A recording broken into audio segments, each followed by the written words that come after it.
I, Nate the Great, am a detective. Sometimes I'm a baseball player. This morning, I was a detective and a baseball player. My dog Sludge and I went to the field. I had to practice batting and running and fielding. I belong to a team. Rosamond's Rangers. Rosamond, Annie, Harry, Oliver, Esmeralda, Claude, Finley, and Pip belong too. They were at the field. Rosamond's 4 cats were there. They are the team's mascots. Annie's dog Fang was there. Fang is not on the team. He is not a mascot. Fang should have stayed home. Rosamond came up to me. "We can't practice today," she said. "Somebody stole second base." "We can get another second base," I said. I bent down and picked up a big stone. "A stone for second base?" Rosamond said. "Not while I'm coach. Everybody uses stones. Rosamond's Rangers do not." Rosamond is a strange coach. That was no surprise. Rosamond is a strange person. She said, "When we play baseball, I bring first base. Oliver brings second base, and Annie brings third base." Rosamond held up a large tuna fish can. "Here's today's first base. Nobody stole it." Annie held up a large dog bone. "Here's today's third base," she said. "Nobody ate it." Fang and Sludge sniffed. Oliver said, "I was going to bring the same base I brought yesterday, but somebody stole it. It was the best." I, Nate the Great, did not think Oliver's second base was the best. It was an octopus made of gloopy purple plastic. Oliver collects eels. He is saving up for a real octopus. "We need a detective to find my second base," he said. "Make another octopus," I said. Oliver was mad. "You think it's easy to make those long, curling arms?" he said. "Besides, that was my good luck octopus." "Very well. I, Nate the Great, will take the case." I knew what Oliver's octopus looked like. It had 8 long curling arms. It looked oozy and slimy. "Where do you keep your octopus?" I asked. "On my bookcase," Oliver said. "But when I went to get it this morning, it wasn't there." "We must go to your house," I said. I wrote a note to my mother. "Dear Mother, I am on a case, looking for a base on a bookcase. I will be back. Love, Nate the Great." I left the note in my house. Then Sludge, Oliver, and I went to Oliver's house. He lives next door. He took us to his room. I saw his bookcase. It was full of books. So far, so good. But it was squeezed in a corner between the wall and a huge tank of eels, and the top of it was a mess. It was covered with baseball things, cards, mitts, balls, and bats. "I've got so much stuff on my bookcase that some of it falls to the floor," Oliver said. "But I pick it right up." "This is a real mess," I said. "Your octopus must be hidden under something on top of your bookcase." I, Nate the Great, moved things, piled things, and sorted things. Sludge sniffed. I have just found something important, I said. What? Oliver asked. A telephone. It was hidden under 2 baseball mitts, and the cord is still hidden. The cord goes down the back of the bookcase and plugs into the wall, Oliver said. It's boring, but the telephone is nice. I like to call people. I know it, I said. Oliver is a pest. He follows people. He calls people. At last, I said, I do not see the octopus on your bookcase. So, you can't find it either, Oliver said. On is only one place to look, I said. In is another. I looked in Oliver's eel tank. Your octopus did not fall in there, I said. Perhaps it fell down one side of your bookcase.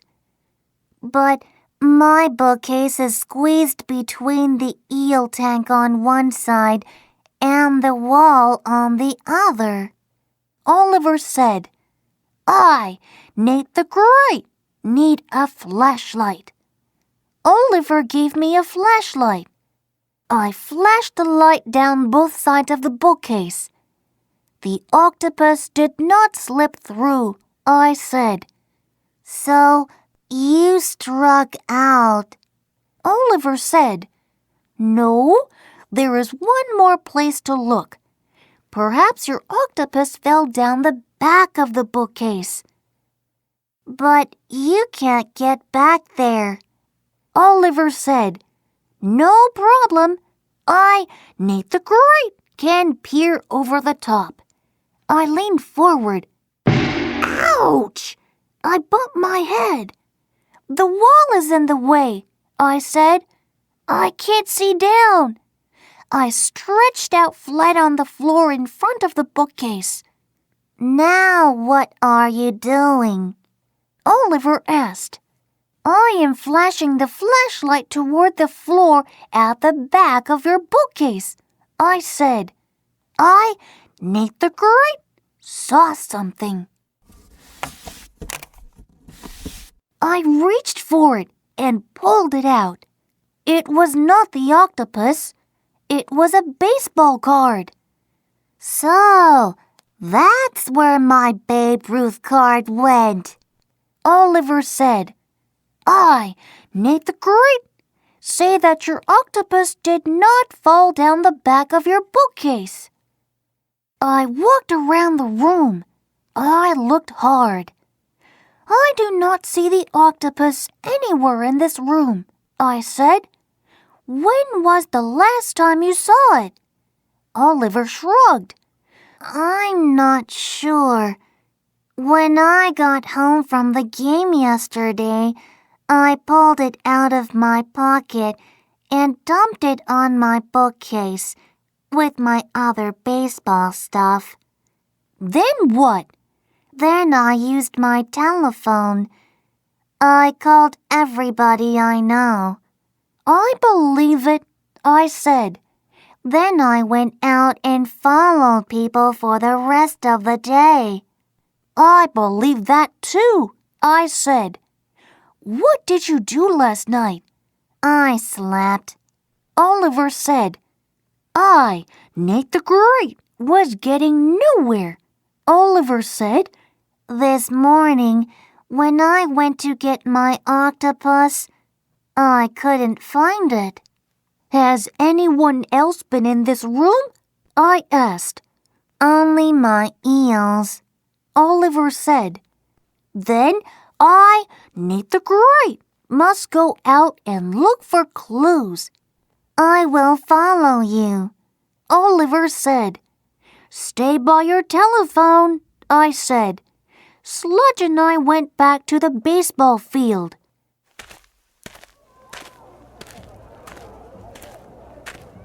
The octopus was second base in yesterday's game. I said to Sludge, "Perhaps there's a clue here." I saw Rosamond standing under a tree with her cats. I just tossed my baseball mitt into the air, she said, but it came down on a branch of this tree and it stuck there. I looked up. I saw the mitt on a branch. My cats can go up and shake it down, Rosamond said. My cats are smart.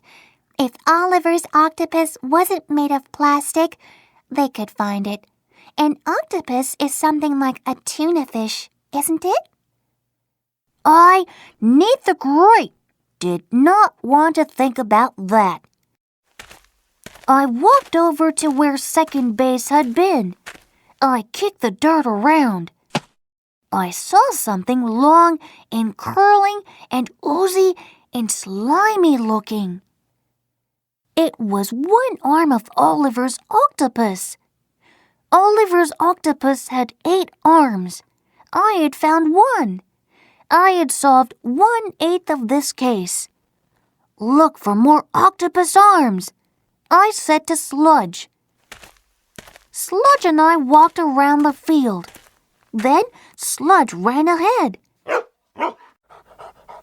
He sniffed. He stopped. He brought me another octopus arm. Good work, Sludge, I said. We kept looking, but we could not find any more octopus arms. Sludge and I went home. We had to think about the case. I made pancakes for myself. I gave Sludge a bone. We are looking for a purple plastic octopus with 6 arms, I said, or maybe less. When Oliver took the octopus home from the last game, he dumped everything on his bookcase. He did not notice that 2 arms were missing. What else didn't he notice? I went to the telephone. I called Oliver. He answered right away. Who did you follow before you went home from yesterday's game? I asked. Annie, he said. And your octopus was in your pocket, right?